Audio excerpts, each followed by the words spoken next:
Pourquoi quelque chose est beau, pourquoi quelque chose est très beau. Toutes les cultures doivent se parler, les unes piqueront dans les autres. On est dans une société de la mondialisation où un Indien gagne sa vie à Dakar, un Dakarois gagne sa vie à New York, un Gabonais gagne sa vie à Paris. Que ça vous plaise ou non, c'est irréversible. Quand j'écris des romans, je ne suis pas en train de faire des manifestations.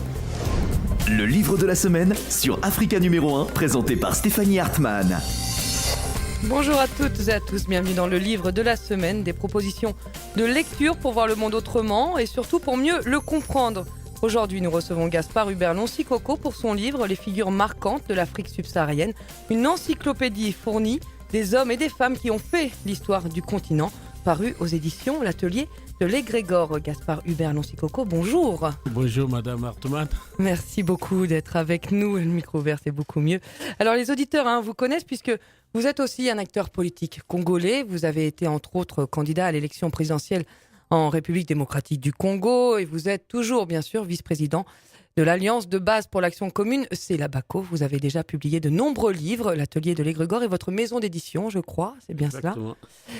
Je dois dire qu'avec ce dernier livre, vous avez effectué un beau travail, un travail intéressant, puisque vous avez répertorié de nombreuses personnalités qui ont fait l'histoire de l'Afrique et des personnalités pas toujours bien connues. Alors justement, ma première question sera celle-ci, Gaspard Hubert Loncy-Coco. Comment expliquez-vous que l'histoire a davantage tendance à retenir les bourreaux, les dictateurs comme Idi Amin Dada ou encore Mobutu, que les personnages patriotes comme Félix Roland Moumié ou encore Akafou Blin? Juste une précision, j'ai failli être candidat à l'élection présidentielle, mais devant le pléthore des candidats face à Kabila, je me suis rabattu sur les législatives. Pour répondre à votre question, effectivement, il faut se dire que l'histoire, malheureusement, a toujours été écrite par le vainqueur. Et si ce vainqueur fait semblant de partir pour rester, il trafique l'histoire. Donc, il met souvent en évidence des gens qui œuvrent dans le mauvais sens pour les pays qu'on exploite, mais dans le bon sens pour leurs maîtres. C'est pour cela que les Mobutu, Idi Amin Dada et Bokassa ont toujours été plus cités, ont eu droit au chapitre, que des héros dont on parle dans cet ouvrage. Alors, vous citez d'ailleurs en prologue, Elie Wiesel, cette phrase, le bureau tue toujours deux fois, par les armes, puis par l'oubli. Aussi, comment expliquez-vous que finalement l'Afrique précoloniale soit si mal connue? L'histoire de l'Afrique précoloniale. Comme je vous ai dit que ceux qui tiennent les médias, ceux qui tiennent les maisons d'édition sont dans les systèmes, et notamment les systèmes France-Afrique. Donc les panafricanistes n'ont plus le vent en poupe. Raison pour laquelle d'ailleurs, nous qui avons aujourd'hui la possibilité d'écrire, d'éditer, nous essayons de proposer l'histoire sous notre propre regard pour qu'il y ait confrontation. Après, qu'on clarifie.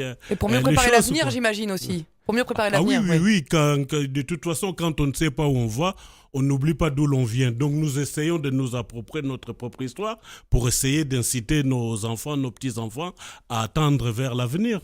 Alors, votre ouvrage est divisé en plusieurs catégories. Ce sont des catégories temporelles, je pense que vous remontez comme ça à l'histoire et vous commencez, bien sûr, avec l'histoire précoloniale. Il y a d'abord les guerriers rebelles et conquérants dans lesquels on retrouve, bien sûr, les personnages bien connus de Soundiata Keita ou encore Shaka Zulu. D'autres figures aussi moins connues. Alors, je pense à Ngelengwa Msiri Chitambi Mwenda Ier, dit Msiri, roi du Garangaza. C'est le Katanga actuel, c'est bien ça. Est-ce qu'on peut dire qu'il était l'un des premiers résistants à l'occupation belge ? Oui, Msiri, c'était une très très grande personnalité qui était un marchand d'armes, qui venait du Tanzanie actuel et qui s'est installé dans le Congo actuel, donc dans la région du Katanga. On ne peut pas parler d'une invasion parce qu'il était adopté par les populations du coin. Et il s'est opposé effectivement à la colonisation belge. Mais malheureusement, son sort a été signé lorsqu'en 1885, les puissances occidentales se sont réunies à Berlin pour dépecer l'Afrique. Et là, les Belges ont mis le paquet pour éliminer Msiri. D'ailleurs, ils ont voulu qu'il soit à la solde des rois des Belges. Comme il a refusé, ils l'ont tout simplement éliminé, abattu comme un chien pour pouvoir avoir la même mise sur les minerais, la richesse du Katanga. Alors, votre ouvrage, il y a aussi des femmes, bien sûr. Alors, je trouve les femmes sont encore moins connues que les hommes. En tout cas, c'est mon point de vue. Peut-être sauf la reine Pokou, qui est la mère des Baoulés, et les Amazones du Dahomey, bien sûr. Quelle est votre héroïne préférée dans cette partie ? Moi, je pense que c'est Mantatis qui est une Sud-Africaine. D'ailleurs, aujourd'hui, il y a un navire de guerre sud-africain qui s'appelle Mantatis. Que les soldats américains donnent le nom d'un navire de guerre en l'honneur d'une femme, c'est que c'était vraiment une femme guerrière qui a combattu l'occupation Boer. Donc j'ai beaucoup de respect pour Mantatis. J'ai aussi du respect pour Labo Tsibeni Mudluli qui, au Swaziland, a combattu aussi la colonisation européenne. Et d'ailleurs, elle était la première femme à avoir compris ce que c'est qu'une entreprise parce qu'il a créé une société à responsabilité limitée pour financer l'ANC, les journaux de l'ANC. Le parti de résistance sud-africain. Exactement. Et pendant la Première Guerre mondiale, il a rassemblé de l'argent, au moins 1000 livres à l'époque. Elle a acheté l'avion qu'elle a offert au gouvernement anglais, britannique, en l'honneur du travail des femmes du Zimbabwe, leur contribution pour la guerre. Donc je trouve que c'était quelque chose d'extraordinaire et oser faire ça à cette époque, c'était vraiment génial, quoi. Alors justement, vous m'avez devancé, j'avais une question sur Mantatisi, donc qui est une reine d'Afrique du Sud qui prend le pouvoir au 19e siècle. Alors, certains la décrivent comme une guerrière terrible. On évoque éventuellement du cannibalisme. Vous dites une dirigeante charismatique. Est-ce que c'est aussi ça, ces figures de résistance qui peuvent être à la fois des figures très dures, des guerriers, mais en même temps qui étaient au service de leur peuple ? Ouais, bon, c'est des personnages controversés parfois. Tout à fait. Dans l'histoire, on a vu des gens qui ont été contestés et qui finalement ont joué un rôle intéressant pour leur pays. Et Mantatisi, c'est une femme bantou, une femme forte dans tous les sens du terme. Elle était d'ailleurs la plus petite en taille, mais très très grande en tant que guerrière. Et par le fait qu'une femme dans un milieu d'hommes, qui a d'ailleurs été contestée parce qu'on estimait qu'elle n'était pas originaire de la région, a su diriger l'armée et faire face à l'occupant européen, quoi qu'on puisse dire d'ailleurs, si on l'a critiqué, c'était les Européens qui l'a critiqué plus que les Africains eux-mêmes. On en revient à l'histoire écrite par les vainqueurs, c'est ça, finalement, elle reste dans l'histoire comme une figure terrible, mais c'est parce que c'est les Européens qui l'a critiqué, pas forcément les Africains. Les Africains qui l'ont fait, c'était pour des raisons de pouvoir, mais une fois qu'elle s'est maintenue, tout le monde s'est aligné. Alors, hormis quelques-unes, beaucoup de femmes sont originaires d'Afrique australe, que vous citez. Comment l'expliquez-vous ? Est-ce qu'il y a une fibre davantage combattante, résistante dans cette région de l'Afrique ? Tout simplement parce que c'est la plus grande société matrilinéaire, les Bantous, et vous le voyez aussi en Afrique centrale dans le royaume Congo. Donc ce qui fait que comme traditionnellement la responsabilité incombe à la femme et que les hommes n'étaient que des fruitiers, des gestionnaires, mais dans des moments précise, ces femmes, et vous remarquerez, ce sont souvent, ils ont pris le pouvoir pour sauvegarder les intérêts de leurs enfants, des princes qui étaient mineurs, et ils assuraient la régence en attendant la majorité des enfants. Vous évoquez les figures du royaume Congo, justement. Est-ce qu'aujourd'hui, en République démocratique du Congo, ces figures sont enseignées à l'école ? Oui, l'avantage, on parle de dictateur, mais ce qu'on peut reconnaître à Mobutu, c'était lors de sa politique d'authenticité. Il a mis plus l'accent sur l'histoire d'Afrique qu'autre chose. Et moi à l'école, j'ai appris l'histoire de nos empires, et oui, c'est toujours enseigné. Alors on termine ce dernier chapitre, ce livre avec les héros actuels, on dirait, puisque vous citez Wangari Maathai, la Kenyane qui a eu le prix Nobel de la paix, qui nous a quittés malheureusement. Steve Biko également, figure de la lutte anti-apartheid. Est-ce qu'il y a des figures que vous auriez voulu mettre dans ce livre et qui n'y sont pas ?